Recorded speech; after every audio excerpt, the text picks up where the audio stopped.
Hi, ഇന്നത്തെ വീഡിയോയിൽ നമ്മൾ നാർസിസ്റ്റിക് പേഴ്സണാലിറ്റി ഡിസോർഡറിൻ്റെ കണ്ടിന്യൂഷനാണ് പറയാൻ പോണത്. ഓൾറെഡി ഒരു വീഡിയോ ഇട്ടുണ്ടായിരുന്നു, കണ്ടിട്ടുണ്ടെന്ന് തോന്നുന്നു. അപ്പോൾ പാർട്ട് 2.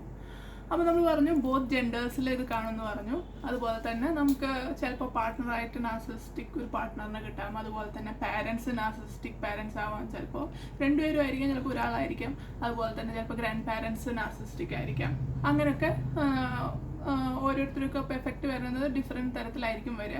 അതുപോലെ തന്നെ ഇവരുടെ സിവിയറിറ്റിയും അതുപോലെ നാർസിസ്റ്റിക് ക്യാരക്ടേഴ്സിൻ്റെ സിവിയറിറ്റിയും ഇൻഡിവിജ്വലി കുറച്ച് വേരിയേഷനൊക്കെ വരും.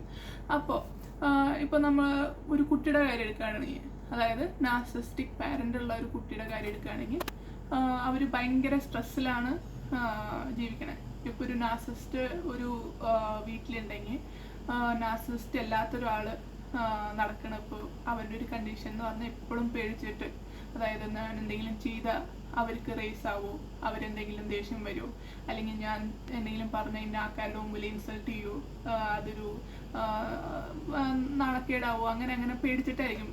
മോർണിംഗ് എണീക്കണ തന്നെ ഇങ്ങനെ ഒരു ഭയത്തിലായിരിക്കും.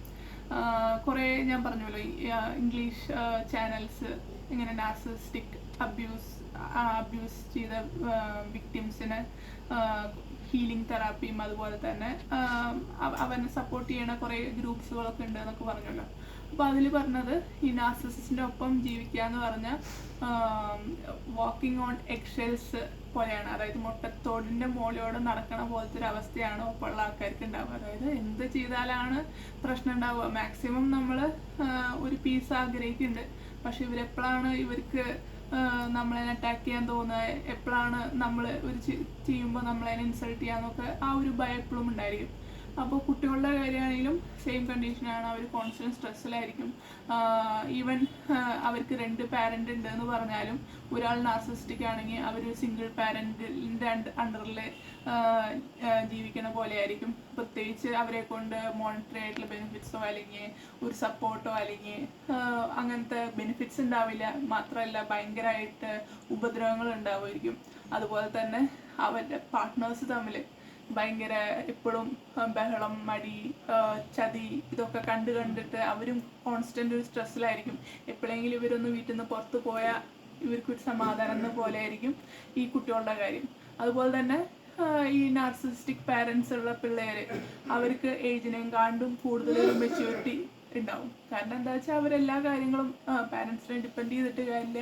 സ്വന്തമായിട്ട് നടന്നാലാണ്, സ്വന്തമായിട്ട് ചെയ്താലാണ് അവർക്ക് കാര്യങ്ങൾ നടക്കുള്ളൂ എന്നറിയാം. അതുകൊണ്ട് അവർക്ക് മെച്യൂരിറ്റി പെട്ടെന്ന് അവരുടെ ഏജിനെയും കാണ്ടും മെച്യൂരിറ്റി അവർക്ക് ഉണ്ടാവുന്നതാണ് പറഞ്ഞു തരുന്നത്. കാരണം അവർക്ക് ഡിപ്പെൻഡ് ചെയ്യാൻ പാരൻസ് ഇല്ല. ഒന്നെങ്കിൽ നാർസിസ്റ്റിക് അല്ലാത്ത പാരൻ്റ് ആണെങ്കിൽ പോലും ഈ നാർസിസ്റ്റ് പാർട്ട്ണർ ആളിനെ ഉപദ്രവിച്ചിട്ടും അതുപോലെ തന്നെ അവർക്കും ചെയ്യാനുള്ള കപ്പാസിറ്റി ഭയങ്കര കുറവായിരിക്കും. അതുകൊണ്ട് അവരുടേന്നും ചിലപ്പോൾ ഹെൽപ്പ് കിട്ടുന്നത് കുറവായിരിക്കും. അങ്ങനെ ഇവർ സ്വന്തമായിട്ട് എല്ലാതും അന്വേഷിക്കുകയും അതുപോലെ തന്നെ കണ്ടെത്തുക, അതുപോലെ തന്നെ ഇവർ ഭയങ്കര മെച്യൂറായിട്ട് മാറുകയും ചെയ്യും. ഓക്കെ, ഇനിയും നാർസിസിസ്റ്റിനെ പറ്റിയിട്ട് പറയുകയാണെങ്കിൽ കുറേ കാര്യങ്ങളുണ്ട്. അതുപോലെ തന്നെ ബാക്കി കാര്യങ്ങൾ അടുത്ത വീഡിയോയിൽ പറയുന്നതായിരിക്കും.